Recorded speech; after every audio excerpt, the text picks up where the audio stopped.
Hi, my name is Ken Lasseson. I wrote the Microbiome prescription website. I'm a long-time professional statistician and software developer. Now, today I want to take a look at the Symptoms to Bacteria Association version 2, which I just recently put up. Rather than, I'll leave a different video to go into the who, what, when, hows, and whys and decisions involved in it. I am wanting to look simply at how to use it today. So that is the focus, how to use the results. If you don't have a sample which is suitable for working with, then you can do something until you can get a kit, do a sample, and get the results from it. You can go to Information Studies, Citizen Science, Special Studies, sitting here. And there's actually two sections to it. This the original version 1, and we have up at the top version 2, which is what I'm focusing on. And version 2, you will notice we have 284 entries, so we have a lot of choices to make. And what we're going to do is we're going to look down at magic word salicylate, and there we see, and what we see is we don't have enough data to get associations from Ubiome or Brave, but we do have enough for Biome. Now we have on the right two buttons. One is to get suggestions without using any drugs or prescription items, and then we can get suggestions with them. And the reason I have it both ways is some people may be working with prescribing health providers who have that ability, and they may want to consider doing it. Again, this is we are walking through for one condition at the moment, and we'll come back later for some others. Okay, so if you click here, I'm just going to open it a new window, and you get suggestions. You see the 39 bacteria, and you see all the ones selected are too high, and the second video which walks through getting this, and you see the actual numbers behind them being too high. Then you get suggestions. Suggestions are estimated for the degree of confidence that it will cause impact. Everything is scaled from 0 to 1. So what we find is that the 1 value comes from berberine, and where it's at, something you should not be taking because it's going to shift your microbiome further in the wrong direction. These are other things that will shift your microbiome further in the wrong direction. Sometimes you end up with a little bit of thing. We have barley on one case and we have whole grain barley. It happens, and the reason it happens is different studies report different things. So at some point down the list, I would say for this particular list, 425 and 434, somewhere around that is where the preciseness, the limit of what we have for fuzzy or sparse data is hit, and therefore things below that magical contradiction point, it may or may not be worth doing. So what we have here is we have a bunch of things. A lot of the things are similar to things seen with many conditions like chronic fatigue syndrome, etc.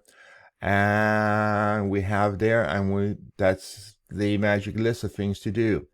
Now I'll want to go back and do the with drugs.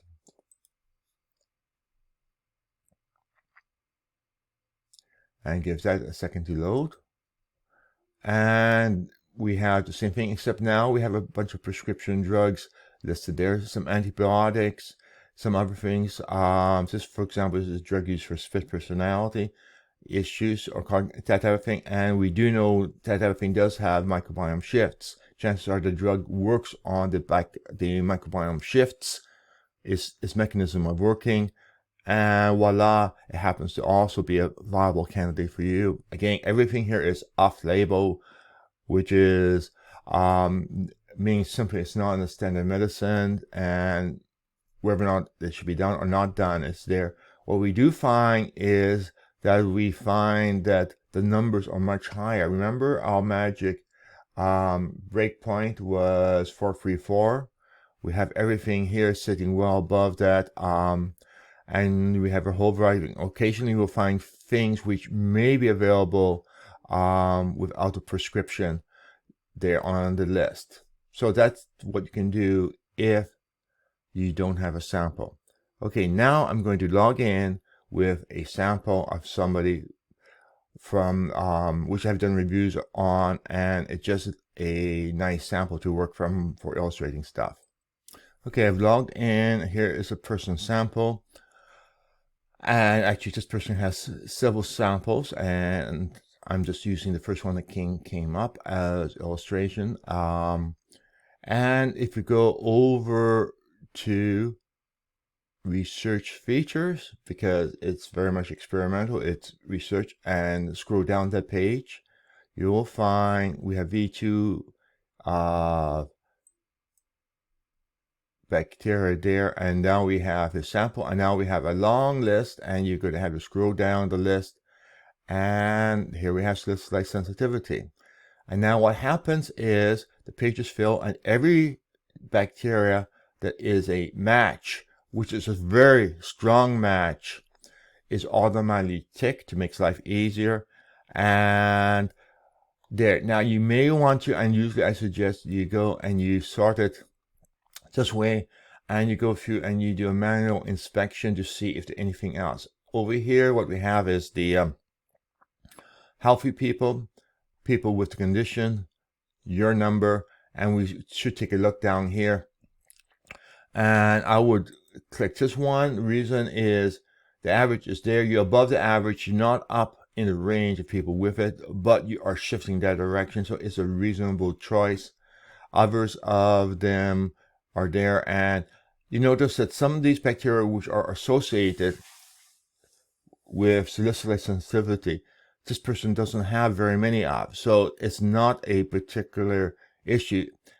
And that comes back to the basic key understanding is it's not a particular bacteria or a particular set of bacteria. It's several different groups of bacteria, all of which are related. For example, crime in a city is not all due to one. For example, back in the 50s or 60s, all due to one particular group. Like we have the Italian mafia, or we have the Chinese triage, or we have a Ukrainian group, or another one, each which could be a combination which causes crime. So if you're looking at crime, you can't just say, oh, okay, we must find Ukrainians in this particular area, or Vietnamese in this particular area, and that's what we're looking for. No, there are different combinations, and the result is we have to make sure our sieve is wide enough. So we have a bunch of things there. We have a fair number of bacteria there. I know for my own, I have zero match. Other people have any who doesn't have it.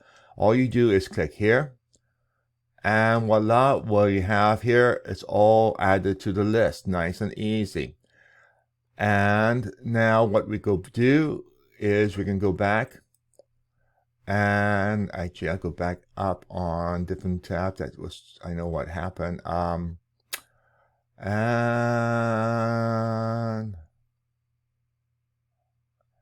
actually, let's take a look. 1 second.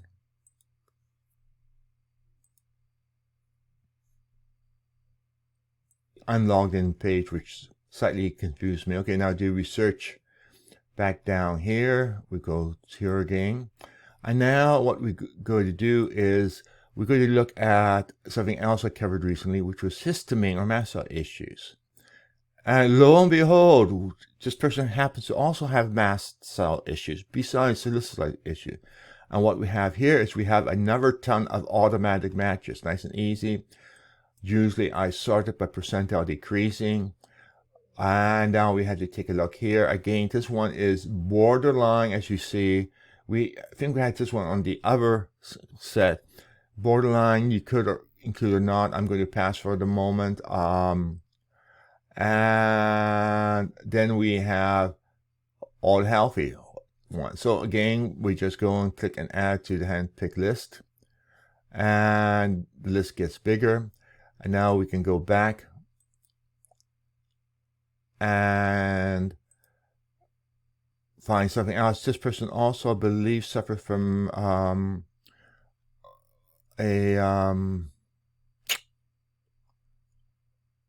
irritable bowel syndrome or facsimile thereof. Give me a moment to find it in the list. Official diagnosis, irritable bowel syndrome. And let's see there, and we don't have as many, so we could go and again do the usual to look for close by. We have those, and we have one here. Here is a good case of not there but not there. He's not over the one with people with it. He's close to it, but he's well above there, in which case I would include it here. The ones that automatically check is your value is higher or lower than that with symptoms, and in the opposite direction to the healthy people. But there are a few where you will be shifting in that direction, and then those are the ones you may want to go in and manually add in. In this case, I'm actually adding a fair number. In all of these, we have, here is the typical one, here is the average for people with it, and you are in between here, far enough that you may want to do it. Here's one more, and here's one more, and then we suddenly have, nope, this one is borderline, and so it's included or not included is mainly because it's just a bit above here, and the level with everybody is much higher. And another one where, interesting, it's probably should, oh, I know why, that wasn't pre-selected. That one should be, it's sort of an oddball case. The pre-selection is the absolute confidence, and then we just go up and add to the handpicked bacteria list. So we now get a whole big list of items which are there. I think there may have been suggestions sitting there already, so I just ignore that for the moment, and we'll go over and we click suggestions. Usually you want to, on just once, do high and low, unless for some reason you want to do it, and then the number, and I'm going to go and toss in 100 and 100 here just for the fun of it. You get to select which ones you want to include or not. I'm going to actually include everything. Again, you can pick and choose what you want to get, which group of suggestions you want to get it, and then you just click here.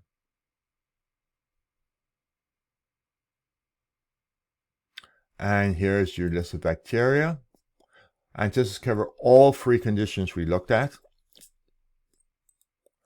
And then we get suggestions, and the suggestions here at the bottom. And what we have is, we have a balancing act between things that help one thing and hurt something else, and we try to balance. We use an algorithm to try to compensate one way for the other. And there we have our suggestions. And guess what? Over in the far side, berberine is still #1 thing to be avoided. Even though we add in other things, we still have some of the same thing. We have barley oats sitting there, 252. And then over here we have things to do it, and we have a very different list. And the list goes on and on and on. But we also have